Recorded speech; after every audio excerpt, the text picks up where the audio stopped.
Baik, Shalom, selamat berjumpa kembali kepada sahabat konsep dimanapun berada yang telah luangkan waktu untuk menyaksikan, untuk belajar bersama diskusi Sekolah Sahabat bersama Pendeta Milton Pardosi dan juga konsep. Malam hari ini kita telah sampai kepada pelajaran yang ke-12. Judulnya adalah Menerima Kerajaan yang Tidak Tergoncangkan. Apa saja hal-hal yang menarik dari pelajaran Sekolah Sahabat ini yang kiranya boleh jadi kekuatan pengharapan bagi kita akan ikuti dan belajar bersama. Malam hari ini yang akan memberikan ringkasan sebagai pengantar untuk kita berdiskusi adalah Pendeta Muda Jimmy Huta Barat. Namun sebelum kita masuk ke diskusi, kita akan lebih dahulu berdoa dan Pendeta Muda Abigail Sihombing. Pendeta Muda Abigail Sihombing akan memimpin kita di dalam doa buka. Mari kita berdoa. Kami puji nama Tuhan untuk berkat dan kesempatan kami boleh bertemu pada malam hari ini, hendak belajar dari firman Tuhan melalui pelajaran Sekolah Sahabat. Tuhan, pimpin sertai kami ketika kami akan membuka pelajaran Sekolah Sahabat kami dan mendengarkan apa yang telah dipersiapkan untuk kami diskusikan pada malam hari ini. Berikan kami hikmat akal budi dari surga untuk boleh memahami dengan baik firman yang kami akan pelajari bersama pada malam hari ini. Berkati secara khusus Pendeta Muda Jimmy Huta Barat yang akan menyampaikan ringkasan dari kami untuk kami pelajari dan kami diskusikan. Biarlah berkat Tuhan, hikmat boleh menjadi bagian beliau. Terima kasih Tuhan. Dalam nama Yesus kami sudah berdoa dan mengucap syukur. Amin. Amin. Baiklah, waktu yang baik ini kita berikan kepada Pendeta Muda Jimmy Huta Barat dan kepada sahabat konsep yang menyaksikan. Bila mana ada pertanyaan, tanggapan, atau mungkin tambahan, silahkan tuliskan di kolom komentar supaya kita boleh berdiskusi bersama. Silahkan Pak Pendeta Jimmy Huta Barat. Baik, terima kasih moderator yang memberikan kesempatan. Pertama sekali kita puji Tuhan, malam ini kita dapat kembali live di Facebook untuk melanjutkan program pelajaran Sekolah Sahabat di pelajaran yang ke-12 ya. Tentu kita sudah melaluinya sampai sejauh ini, maka dan demikian kita akan mulai dengan satu ayat hafalan ya. Saya akan share screen dulu. Baik, apa sudah kelihatan?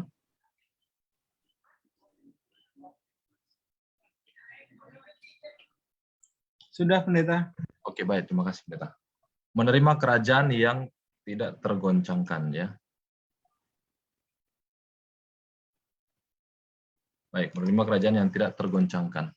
Ayat hafalannya terdapat dalam Ibrani 2 ayat 28. Demikianlah firman Tuhan. Ibrani 12 maksud saya ini ya. Ayat 28. Jadi, karena kita menerima kerajaan yang tidak tergoncangkan, marilah kita mengucap syukur dan beribadah kepada Allah menurut cara yang berkenan kepadanya dengan hormat dan takut. Jadi di sini ada satu ajakan supaya manusia beribadah kepada Tuhan. Tetapi beribadah kepada Tuhan itu ada caranya di sini, bukan dengan cara manusia, tetapi dengan cara Tuhan, ya, yaitu dengan hormat dan takut akan Dia. Baik, kita masuk terlebih dahulu ke Sahabat Petang. Manusia menerima kerajaan yang tidak tergoncangkan, yaitu kerajaan sorga dari Yesus Kristus. Itulah sebabnya manusia harus mengucap syukur dan beribadah kepada Tuhan dengan takut dan gentar. Beberapa hal yang ditekankan dalam perikop ini adalah Bapa telah berbicara kepada manusia dalam pribadi anaknya. Yesus adalah pengantara perjanjian baru. Pelayan keimamatan dan kerajaannya atas nama manusia adalah alasan untuk perayaan bagi penghuni surgawi.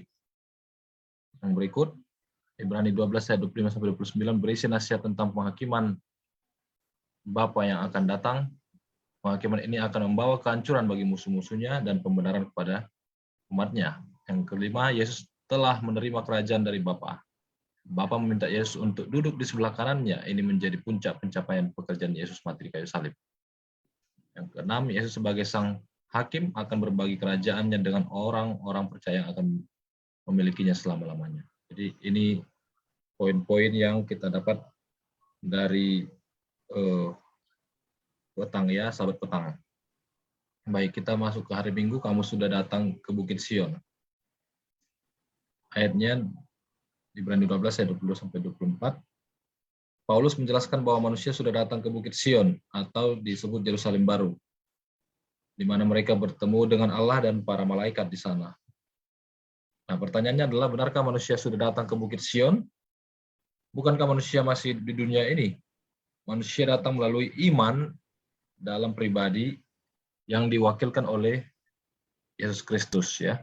Inilah pusat perayaan. Manusia datang sebagai bagian dari jemaat atau yang disebut anak sulung yang namanya sudah terdaftar di surga.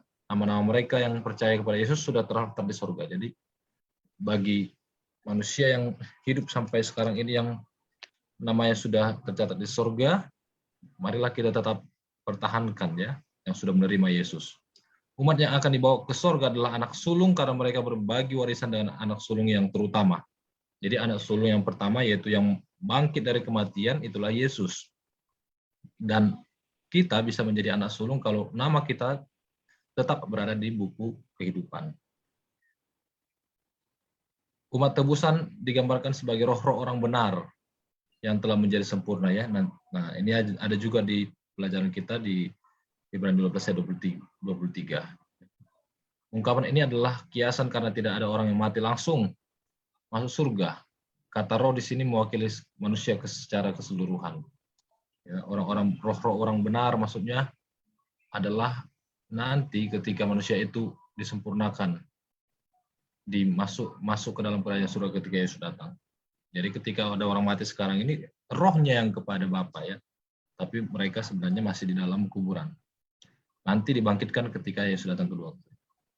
Perkumpulan pesta yang dituliskan dalam Ibrani 12 ayat 20 sampai 24 merayakan inaugurasi Raja Yesus, pelayanan keimamatan dan inaugurasi perjanjian baru. Dalam kitab Ibrani, Bukit Sion adalah tempat di mana kedua peristiwa ini terjadi.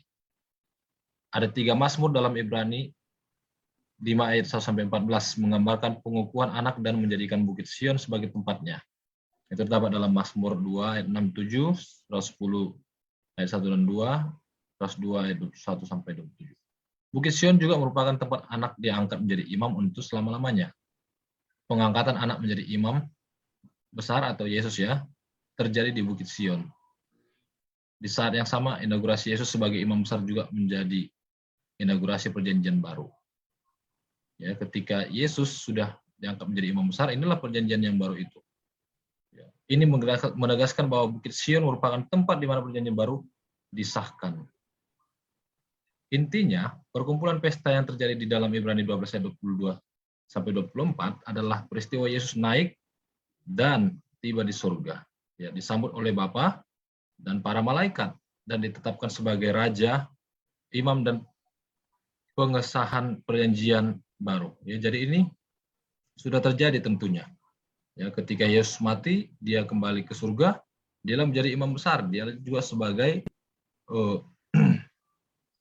yang akan menjadi hakim ya, atau yang mencatat semua apapun yang kita lakukan saat ini ya di biliknya yang kudus. Dan di sana juga dia disambut oleh Bapa katanya ya, sebagai raja, dan dia sebagai sosok yang disahkan di dalam perjanjian yang baru tadi. Baik, kita ke hari Senin. Kamu telah datang kepada Allah hakim dari semua. Ayatnya Ibrani 12 ayat 23 dan Daniel. Dalam perayaan inaugurasi Yesus sebagai Raja, Imam Besar, dan pengesahan perjanjian baru di surga, Bapa dinyatakan sebagai hakim yang akan membebaskan mereka yang percaya kepada anak. Penghakiman yang dimaksud merujuk kepada masa depan. Tuhan, hakim memimpin dan buku-buku digunakan, dan dari hasil penghakiman masa depan dari kitab ini adalah bahwa umat Tuhan menerima kerajaan. Penghakiman ini menjadi sebelum kedatangan Yesus kedua kali. Ya, jadi sebelum Yesus datang, sesuai dengan Daniel 7, kerajaan demi kerajaan berganti, dan akan terjadi apa? Orang-orang yang mau bertobat untuk datang kepada Tuhan. Bapa digambarkan sebagai yang lanjut usianya, duduk di atas tahta yang terbuat dari api dan dikelilingi 1000 kali beribu-ribu. Buku-buku dibuka dan penghakiman diputuskan demi orang-orang kudus yang maha tinggi yang kemudian memegang pemerintahan. Baik. Juga menggambarkan penghakiman di Bukit Sion. Bapa sebagai hakim dari semua ya, dalam Ibrani 12 ayat 22 sampai 29. Jadi kitab yang kita baca dalam minggu ini yang paling banyak adalah Ibrani ya, di dalam satu pasal ini, pasal 12. Yesus digambarkan sebagai anak manusia dalam Ibrani 2 yang dimahkotai dengan kemuliaan dan hormat setelah merasakan maut atas manusia. Ini supaya Yesus membawa manusia kepada kemuliaan. Yesus sekarang telah membawa orang-orang itu ke Sion, ya, yang percaya tadi, Yerusalem surgawi, melalui manfaat dari perjanjian baru. Penghakiman ini merupakan kabar baik bagi orang yang percaya karena membenarkan mereka, ya, yang tadinya tidak ada pembenaran, tidak ada pengharapan, sekarang sudah ada kabar baik, di mana musuh dikalahkan yang telah menganiaya mereka di masa yang lalu, dalam Daniel 7 dan Wahyu pasal 13. Baik, Selasa menguncangkan langit dan bumi. Tuhan akan menguncangkan satu kali lagi langit dan bumi dalam Ibrani 12:26. Waktu itu suaranya mengguncangkan bumi, tapi sekarang ia memberikan janji. Satu kali lagi aku akan menguncangkan bukan hanya bumi saja, melainkan langit juga. Jadi nanti suatu saat Tuhan akan menguncangkan bumi dan langit. Kisah Tuhan berperang dalam perjanjian lama itu juga ya layaknya di Ibrani 12 ini ya. Ada juga Tuhan seperti menguncangkan langit di sana, di mana Tuhan ikut berperang ya ketika Deborah dan Barak melawan Sisera. Nah, peristiwa seperti ini bisa kita pahami melalui membaca Hakim-Hakim pasal 5 ya. Tapi ini hanya gambaran saja. Ketika Tuhan menguncangkan langit dan bumi nantinya itu akan lebih dahsyat lagi. Dalam kitab Ibrani penguncangan langit dan bumi mengacu kepada kehancuran musuh Allah. Ya, jadi musuh-musuh Tuhan semuanya nanti akan dihancurkan ketika Tuhan menguncangkan langit dan bumi. Duduklah di sebelah kananku sampai kubuat musuh-musuhmu menjadi tumpuan kakiku. Baik, hari Rabu kerajaan yang tidak tergoncangkan. Tuhanlah nantinya akan menghancurkan semua musuh-musuhnya. Bumi yang baru dan langit yang baru sedang Tuhan sediakan bagi manusia menggantikan bumi dan langit yang lama. Dan ini akan menjadi tempat tinggal manusia yang ditebus sampai selama-lamanya. Orang-orang yang setia dan benar tidak akan mengalami guncangan ini. Tuhan menjamin kehidupan mereka. Ya. Jadi guncangan-guncangan hidup yang tadi itu, yang Tuhan akan buat di hari terakhir tadi, tidak akan dialami oleh umat-umat Tuhan yang setia. Tapi mereka adalah orang yang hidup dalam Yesus yang tetap bertahan ya, dan mereka ini akan menghakimi bersama-sama dengan Allah nantinya selama 1000 tahun di sorga dalam Wahyu 20 ayat 4. Hari Kamis, marilah kita mengucap syukur. Panjatkan syukur kepada Allah atas semua yang Dia berikan bagi manusia. Hal-hal yang menakjubkan dan ajaib lainnya adalah bersumber dari Dia. Jadi sesungguhnya pelajaran kita ini menekankan kembali kepada kita bahwa Tuhanlah yang sudah menciptakan manusia, yang sudah mati bagi kita, yang menjadi imam besar kita, penebus kita, penyelamat kita, maka kita harus bersyukur kepadanya. Itulah sebabnya di dalam ayat inti tadi, kata syukur ditekankan agar manusia itu apa? Melakukannya setiap saat dengan beribadah kepadanya. Ibrani 12:28. Jadi karena kita menerima kerajaan, marilah kita mengucap syukur ya, ayat inti. Ibadah yang sejati yang menyenangkan Allah itu adalah perbuatan baik. Ucapan syukur dan pengakuan kita akan bersama-sama. Ya, jadi inilah perbuatan baik inilah yang akan menjadi ibadah sejati. Ya. Tidak kemudian dengan hal-hal yang lebih ekstrim lagi ya. Hanya seperti ini saja. Syukur, perbuatan baik itu sangat menyenangkan hati Tuhan. Kita adalah umat-umat Tuhan, imamat yang disempurnakan dan dikuduskan melalui kematian Yesus. Lakukanlah prinsip kasih, kebaikan dan saling berbagi, kasih persaudaraan, ramah, mengunjungi tempat-tempat yang patut dikunjungi ya. Tidak serakah dan tidak berzina. Di mana ini tempat-tempat yang kita harus kunjungi? Itulah di tempat-tempat yang seperti sekarang ini ada panti-panti ya, atau tempat anak-anak yang tidak makan, atau orang-orang miskin, orang terlantar, janda-janda ya, banyak orang-orang yang teraniaya. Itulah yang kita lakukan. Itu adalah ibadah yang sejati yang Tuhan inginkan yang dilakukan. Itu merupakan ibadah kita, ucapan syukur kita kepada Tuhan. Baik, pendalaman. 1000 tahun itu penghakiman atas orang-orang fasik akan berlangsung di surga. Jadi orang-orang fasik akan dihakimi walaupun mereka sudah mati di dunia ini. Nanti akan diperlihatkan, oh ternyata mereka memang benar-benar berdosa dan tidak bertobat. Tapi orang-orang yang baik tadi, yang melakukan prinsip kasih, yang sudah ditebus oleh Yesus, yang bagi mereka Yesus sudah menjadi juru selamat dan sudah duduk di atas tahta di surga, mereka akan menghakimi bersama-sama dengan Allah. Manusia tidak boleh menghakimi sebelum masa 1000 tahun ini, ya, harus sabar-sabar. Jadi banyak manusia sekarang ini yang belum apa-apa langsung melakukan tindakan penghakiman, langsung menyudutkan orang. Nah, ini tidak boleh kita lakukan sesuai pelajaran kita. Kita harus menunggu ketika kita diberikan kuasa untuk menghakimi nanti di surga selama 1000 tahun. Kalau sekarang kita tidak tahu mana yang baik dan yang tidak baik, yang orang lakukan dan yang tidak, secara sembunyi atau terbuka. Kita hanya bisa menyatakan kepada mereka tentang kebenaran. Ya, jadi kalau kita menghakimi itu adalah hal-hal yang kita lakukan nanti ketika kita di surga. Di masa 1000 tahun inilah mereka akan menjadi orang-orang yang memerintah sebagai raja dan imam-imam di surga. Ini sudah dituliskan oleh Rasul Paulus dalam 1 Korintus 6 ayat 2. Dikatakan, atau tidak tahukah kamu bahwa orang-orang kudus akan menghakimi dunia? Ya, jadi hanya orang kuduslah yang bisa menghakimi dunia. Hanya orang kuduslah yang akan masuk surga. Ya. Dan jika penghakiman dunia berada dalam tangan kamu, tidakkah kamu sanggup untuk mengurus perkara-perkara yang tidak berarti? Setan dan para malaikatnya juga akan dihakimi oleh Yesus dan umat-umatnya. Jadi nanti kita akan menghakimi juga semua orang, ya, termasuk juga malaikat-malaikat setan.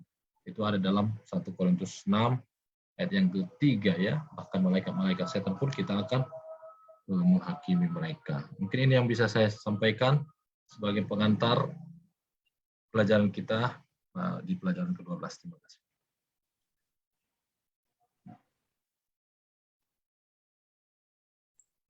Amin. Baik, terima kasih banyak Pendeta Jimmy Huta Barat untuk ringkasannya dan juga menjadi pengantar untuk kita berdiskusi malam hari ini. Ada beberapa pertanyaan yang sudah masuk, sambil kita mungkin menunggu pertanyaan yang lain yang sekiranya ada dari Facebook ataupun di ruang Zoom ini. Nah, ini pertanyaan pertama ke Pendeta Jimmy Huta Barat terlebih dahulu. Setelah itu pertanyaan yang sama nanti Pendeta Abi mungkin boleh tambahkan ya. Pertanyaannya begini. Dalam pelajaran soal Sabat tadi ada menyinggung tentang 1 Korintus 6 ayat 3. Apakah maksudnya kita akan menghakimi malaikat-malaikat? Ya, apa maksudnya kita akan menghakimi malaikat-malaikat? Kapan ini terjadi? Karena saat ini kita kan masih orang berdosa. Mungkin boleh dijawab Pak Pendeta, silakan. Ya, baik. Itulah sebabnya tadi saya sampaikan di materi ya. Ketika kita masih hidup di dunia ini, kita belum diperkenankan untuk menghakimi. Karena kita pun adalah orang berdosa, tadi pertanyaannya itu ya. Kita manusia yang karena ditebus oleh Yesus lah, karena Yesus mati sesuai dengan pelajaran ini, kita bisa berharga. Dan dia sudah menjadi korban, dan bahkan dia sudah duduk di kanan Allah di atas surga, ya, dan menjadi imam kita. Nah, kapan kita akan menghakimi orang-orang berdosa dan juga malaikat-malaikat yang berdosa? Nanti ketika masa 1000 tahun itu Tuhan akan berikan kepada mereka yang namanya masih ada di catatan buku kehidupan ya, yang tidak terhapus namanya dari sana. Dan ketika itu akan menjadi bagian kita, disitulah kita bisa menghakimi. Jadi harus sabar-sabar kita sekarang ini menghakimi, walaupun kita tahu setan itu adalah biang kerok dari dosa atau kehancuran, ya, dan juga manusia-manusia yang ikut dengan dia adalah orang-orang yang terpengaruh, yang bisa dihasut. Tapi untuk menghakimi, yang menghakimi artinya menyatakan bahwa benarlah dia itu sudah layak dihukum, begitu ya, tidak mendapatkan keselamatan. Itu mungkin pengertian penghakiman di sini. Bukan berarti kita yang menghukum kan Tuhan. Kita hanya diperlihatkan saja bagaimana Tuhan dengan adil memberikan keadilannya bagi manusia. Terima kasih. Terima kasih Pak Pendeta. Pendeta Abi, bagaimana pertanyaan yang sama? Apa maksud kita akan menghakimi malaikat-malaikat ya di 1 Korintus 6 ayat 3? Kapan ini terjadi? Penghakiman bagaimana? Kita seperti apa? Kira-kira begitu ya. Silakan Pak Pendeta. Baik. Ya, saya pikir apa yang disampaikan Pendeta Jimmy sudah sangat jelas ya, tapi mungkin karena dikasih kesempatan oleh saya berikan sedikit tanggapan bahwa malaikat-malaikat yang dimaksud tentu adalah malaikat-malaikat iblis dan pemimpinnya, yaitu Lucifer itu sendiri, yang telah memberontak kepada Tuhan, dan ya mereka lah yang akan dihakimi pada masa milenium atau masa 1000 tahun yang tadi disinggung oleh Pendeta Jimmy. Dan Yesuslah yang akan menghakimi mereka, dan kita umat-umat Tuhan yang telah diselamatkan, yang sudah masuk dalam kerajaan surga pada masa 1000 tahun itu. Jadi kapan itu terjadi, yaitu setelah pada masa 1000 tahun ya, setelah Yesus datang dan kita akan diangkat ke surga. Dan siapa malaikat-malaikat yang dimaksud adalah malaikat-malaikat setan dan Lucifer yang telah memberontak kepada Tuhan. Terima kasih. Amin. Terima kasih Pak Pendeta.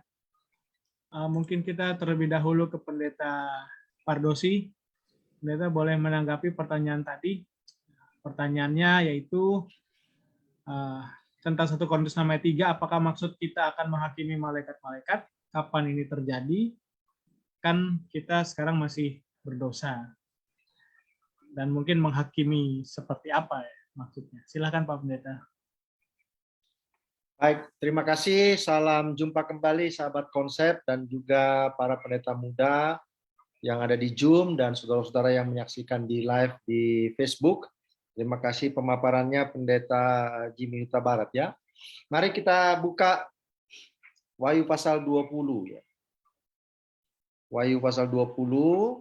Nah, penghakiman itu menurut Alkitab ya, berdasarkan Daniel pasal yang ke-7, Daniel pasal yang ke-8, lalu digabung dengan Wahyu 20, maka penghakiman itu ada 3 tahapan yang disebut dengan pra-advent. Itulah diputuskan siapa yang akan masuk surga atau tidak di antara semua manusia, dimulai dengan umat-umat Tuhan, dan setelah itu kepada mereka yang di luar umat Tuhan. Lalu yang kedua adalah setelah Yesus datang yang kedua kali sampai 1000 tahun lamanya di sorga, maka terjadi penghakiman, yaitu penghakiman milenium, di mana semua orang benar diberikan kesempatan untuk melihat catatan kehidupan, keputusan Tuhan tentang seseorang itu masuk surga atau tidak, termasuk diri mereka sendiri. Lalu yang ketiga adalah pelaksanaan daripada penghakiman, putusan penghakiman, yaitu kematian kekal, api neraka bagi semua manusia jahat yang menolak keselamatan dari Yesus dan juga seluruh malaikat setan. Nah, dalam Wahyu pasal 20, ini setelah Yesus datang ya, maka kita loncat ke ayat yang keempat, itu yang disebut dengan masa 1000 tahun. Lalu aku melihat tahta-tahta dan orang-orang yang duduk di atasnya, kepada mereka diserahkan kuasa untuk menghakimi. Oke, kuasa untuk menghakimi. Pertanyaannya kan menghakimi siapa ya? Menurut 1 Korintus 6 ayat yang ketiga tadi, Paulus katakan bahwa kita akan menghakimi malaikat. Kapankah kita akan menghakimi malaikat? Jawabannya adalah tadi dikatakan oleh pemateri dan juga pendeta Abigail, yaitu setelah Yesus datang. Ketika umat percaya itu diangkat ke sorga dan tinggal di sorga selama 1000 tahun. Aku juga melihat jiwa-jiwa mereka yang telah dipenggal kepalanya. Karena kesaksian tentang Yesus dan karena firman Allah yang tidak menyembah binatang itu dan patungnya dan yang tidak juga menerima tandanya pada dahi dan tangan mereka. Dan mereka hidup kembali dan memerintah sebagai raja bersama-sama Kristus untuk masa 1000 tahun.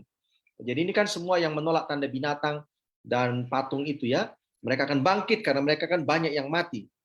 Tetapi orang-orang mati yang lain tidak bangkit sebelum berakhir masa 1000 tahun. Inilah kebangkitan pertama. Berbahagia dan kuduslah ia yang mendapat bagian dalam kebangkitan pertama itu. Kematian yang kedua tidak berkuasa lagi atas mereka. Tetapi mereka menjadi imam-imam Allah dan Kristus. Dan mereka akan memerintah sebagai raja bersama-sama dengan dia 1000 tahun lamanya. Proses menjadi raja dan menjadi hakim ini sebenarnya adalah proses yang sama.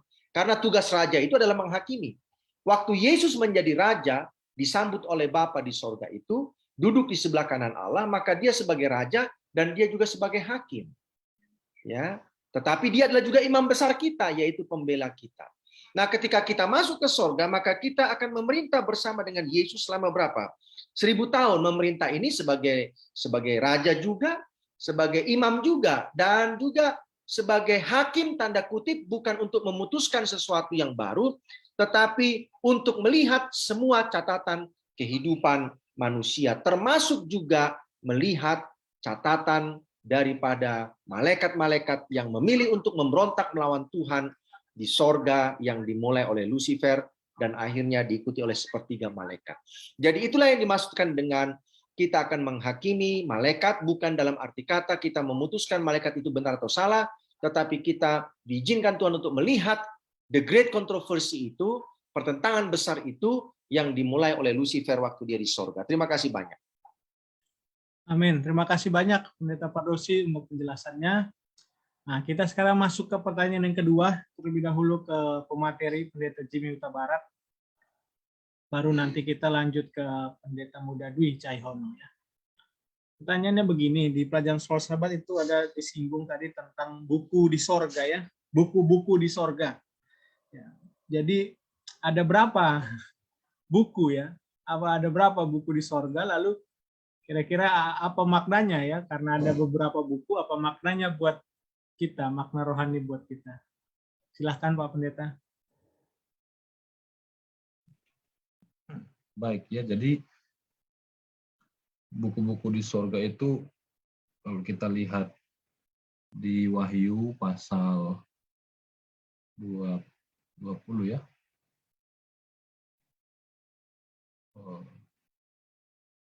20 ayat 12 ya.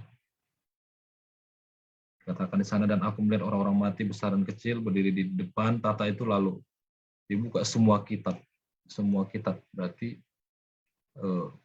lebih dari satu gitu kan. Kalau tadi satu, dibuka satu kitab gitu ya. Dan dibuka juga sebuah kitab lain, yaitu kitab kehidupan, dan orang-orang mati dihakimi menurut perbuatan mereka berdasarkan apa yang ada tertulis dalam kitab-kitab itu.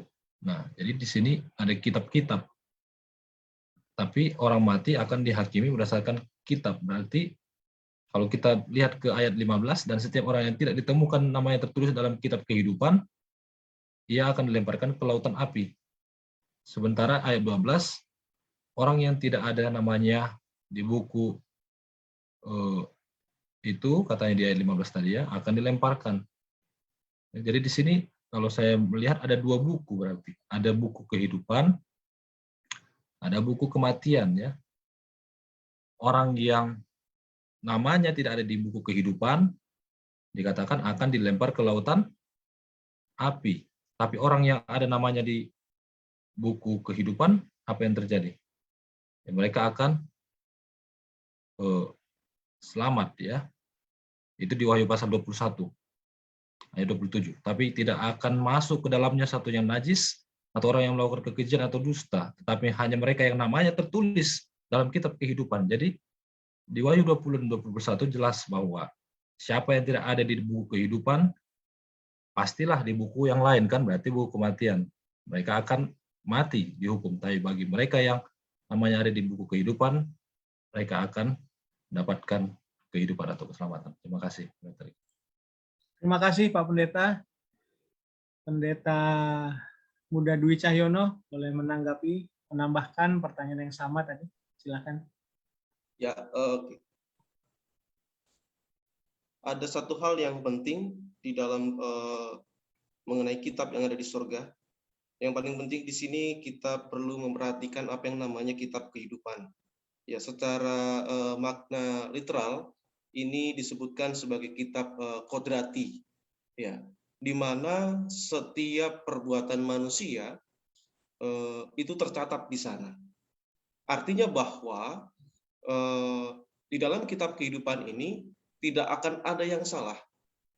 Dalam penghakiman yang dilakukan oleh Tuhan, itu akan dilakukan dengan sangat cermat, akan dilakukan dengan sangat baik, dan melalui kitab kehidupan ini, kita, apa yang kita lakukan, itu akan betul-betul mendapatkan upahnya di sana, sesuai dengan apa yang kita lakukan. Upahnya itu betul-betul sesuai. Itu yang paling penting yang perlu kita pelajari pada saat memang pada zaman ini ditulis menggunakan kitab, tapi bisa saja ini menggunakan sistem big data dan sebagainya.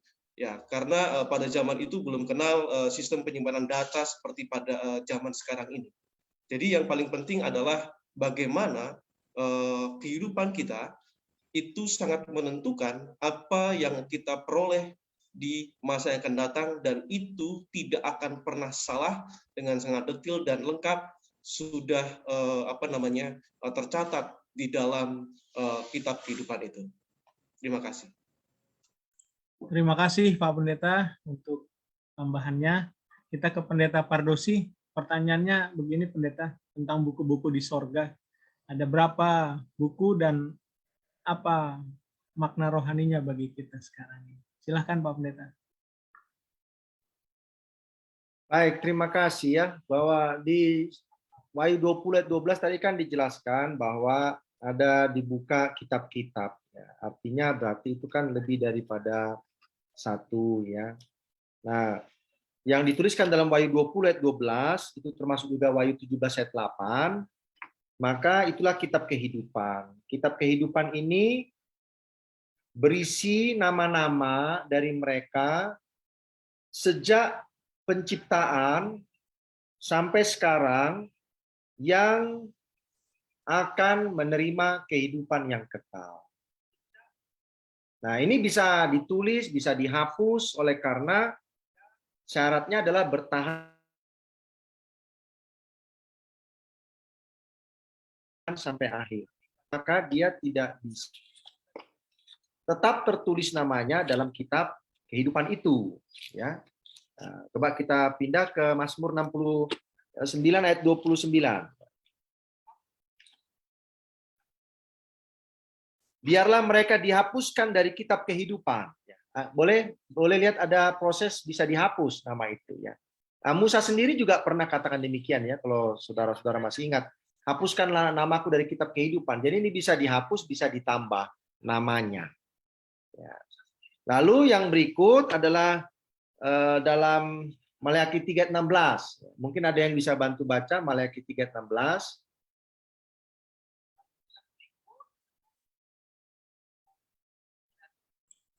Maleakhi pasal 3 ayat yang ke-16. Beginilah berbicara satu sama lain orang-orang yang takut akan Tuhan. Tuhan memperhatikan dan mendengarnya. Sebuah kitab peringatan ditulis di hadapannya bagi orang-orang yang takut akan Tuhan dan bagi orang-orang yang menghormati namanya. Apa isinya? Kitab apa ini? Kitab peringatan. Kitab peringatan. Apa ini isinya? Ya, kalau menurut konteksnya itu adalah segala perbuatan-perbuatan benar yang sudah dilakukan oleh manusia. Maka itu dicatat oleh Tuhan. Dan yang terakhir adalah dalam Yesaya 65 ayat 6 dan 7. Di situ dikatakan tercatat di hadapanku. Ya, dosa-dosa kita ini. Coba boleh dibaca Yesaya 65 ayat 6 dan 7.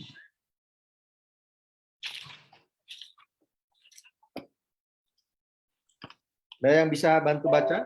Yesaya 65 mulai ayat 6. Sesungguhnya telah ada tertulis di hadapanku, aku tidak akan tinggal diam, malah aku akan mengadakan pembalasan, ya pembalasan terhadap diri mereka, atas segala kesalahan mereka sendiri, maupun atas kesalahan nenek moyangnya, semuanya serentak firman Tuhan. Oke, sampai situ aja ya. Terima kasih. Jadi tertulis di hadapan Tuhan apa itu ya? Catatan dosa kita ini. Jadi itulah kitab-kitab yang dibuka pada waktu penghakiman itu. dan manusia diizinkan untuk melihat kitab-kitab itu. Ya, itulah disebut dengan proses penghakiman tadi. Tetapi bukan untuk mengambil sebuah keputusan, tetapi proses di dalam menyaksikan adilnya penghakiman Tuhan itu bagi manusia dan malaikat-malaikat berdosa. Terima kasih. Amin. Terima kasih Pak Pendeta. Kita lanjut ke pertanyaan yang ketiga. Ini ada lagi pertanyaan yang masuk. Kita lebih dahulu ke Pendeta Jimmy Huta Barat, lalu nanti kita ke Pendeta Matias Tanii ya. Di Sekolah Sabat ada menyinggung kata menggoncangkan jika itu merujuk kepada gempa bumi. Apakah mungkin umat Tuhan akan terhindar dari gempa bumi itu? Bagaimana gambaran sederhananya dari gambaran tersebut? Silahkan Pak Pendeta, mungkin boleh ditanggapi. Ya, menggoncangkan gempa bumi maksudnya nih ya. Apakah umat Tuhan akan terhindar dari gempa bumi itu? Baik, ini kita bisa melihat dari pelajaran kita ini di pelajaran yang tanggal 15 ya, hari Selasa, mengoncangkan langit dan bumi. Nah, apa yang terjadi ketika Tuhan mengoncangkan langit dan bumi ini merujuk kepada apa tadi katanya?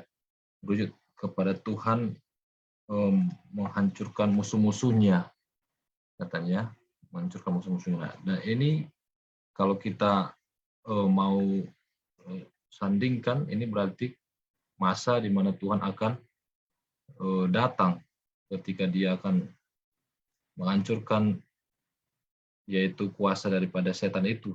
Tidak bisa lagi mereka melakukannya. Di Wahyu pasal yang ke-20, setan dirantai dan tidak bisa apa-apa lagi, dan Tuhan akan masuk ke surga ya.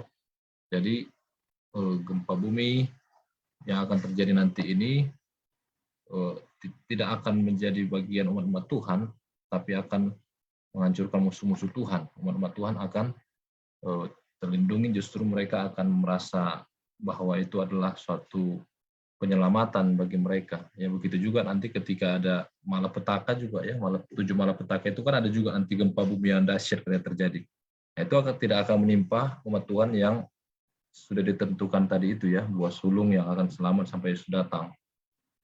Tapi akan menimpa orang-orang jahat yang hidup sampai Yesus datang nanti, dan mereka akan dimatikan ya dengan malapetaka-malapetaka itu. Jadi memang umat Tuhan tidak, atau goncangan itu tidak diperuntukkan untuk umat Tuhan, tapi untuk musuh-musuh Tuhan. Itu mungkin yang bisa saya berikan jawabannya, Pendeta. Amin. Baik, terima kasih Pak Pendeta. Kita lanjut ke Pendeta Matias. Pertanyaan yang sama Pendeta, mungkin ada tanggapan tambahan menanggapi pertanyaan tadi. Silahkan Pak Pendeta. Baik, terima kasih. Shalom, selamat jumpa kembali untuk sahabat-sahabat konsep yang tetap setia mengikuti tayangan ini. Saya pikir saya sependapat dengan apa yang dikatakan oleh Pendeta Jimmy Huta Barat ya. Bahwa di pelajaran sekolah sahabat kita, di sana jelas ya, kalau di Perjanjian Lama, ketika Tuhan hadir, maka ada ekspresi menggoncangkan ya. Di sana ketika kehadiran Tuhan ada banyak hal yang terjadi.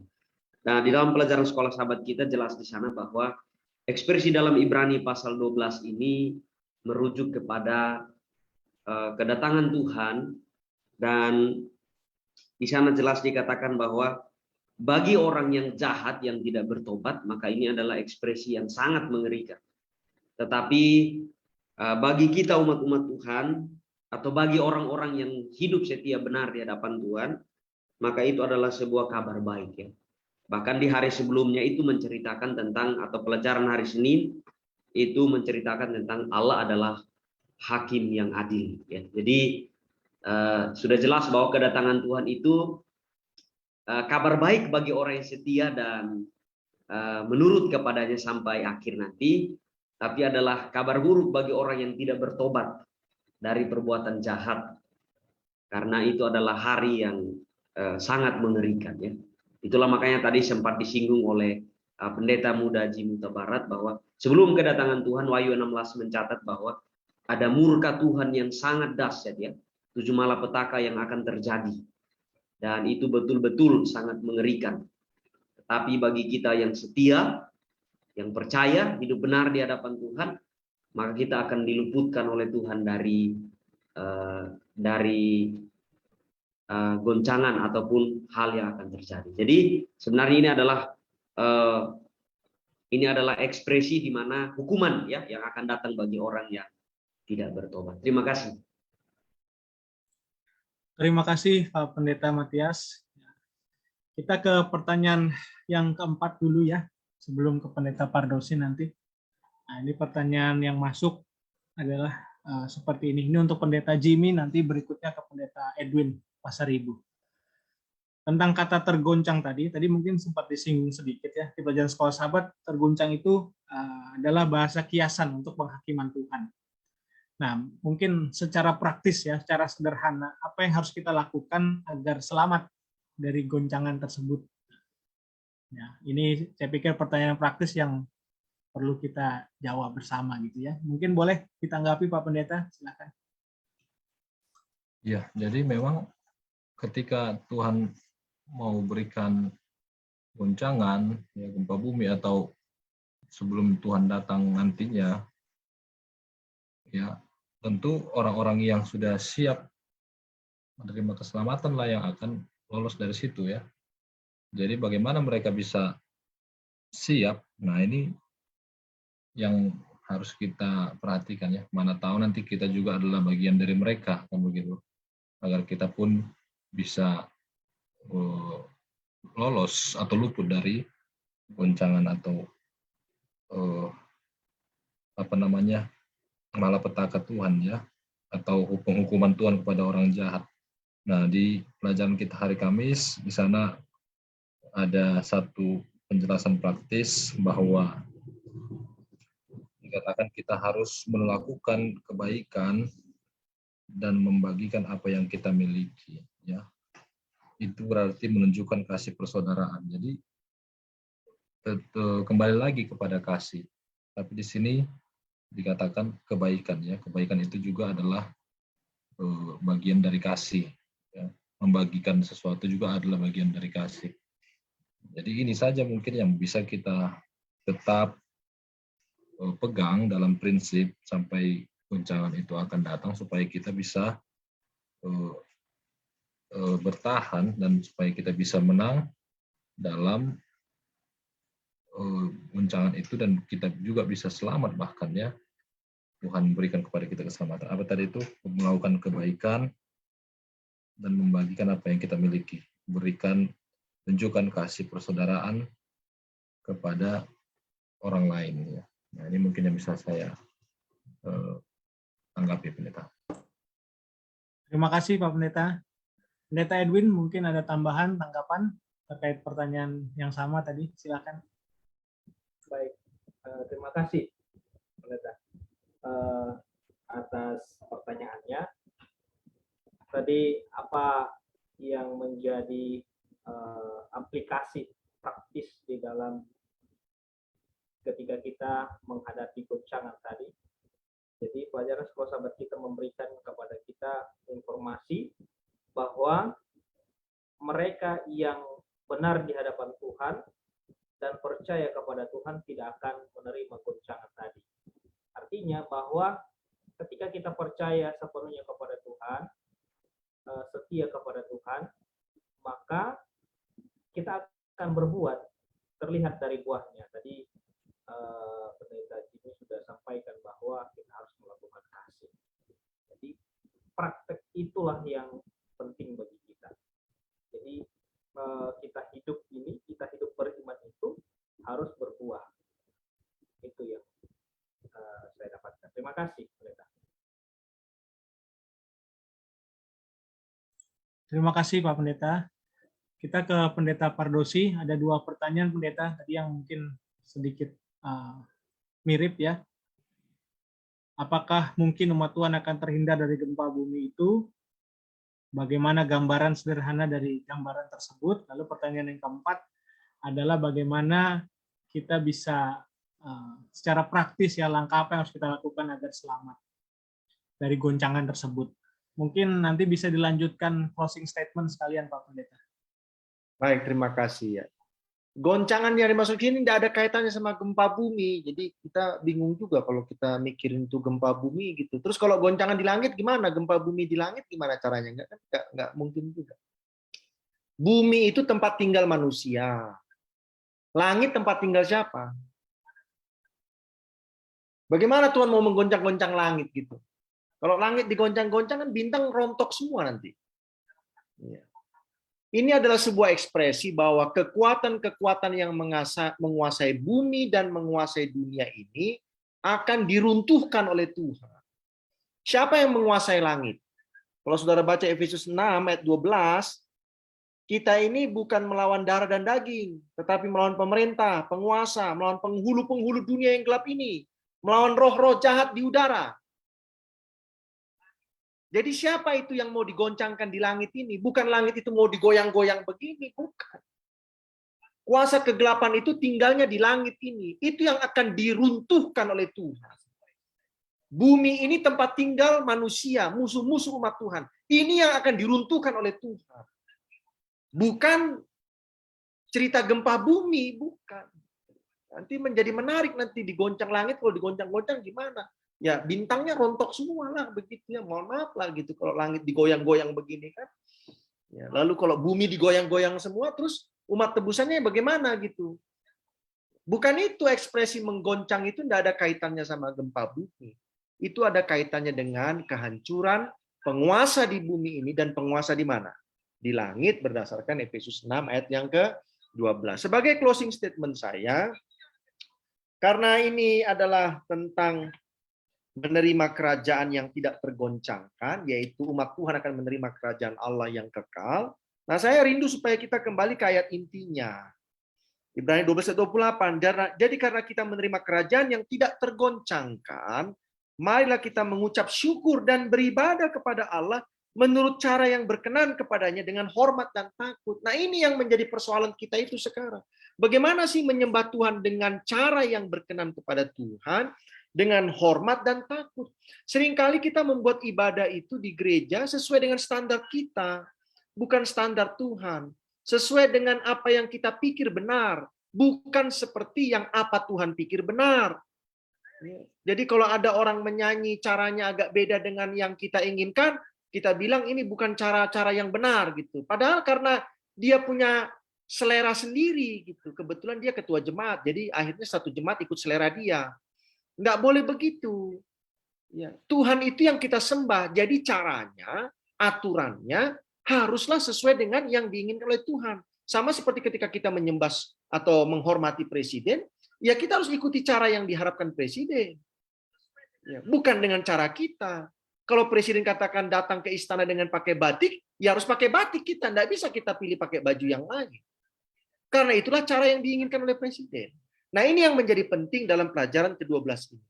Karena kita sudah menerima kerajaan yang tak tergoncangkan itu, maka marilah kita dari sekarang belajar menyembah Tuhan itu dengan cara yang berkenan kepadanya. Sudah tentu ada rasa hormat dan rasa apa?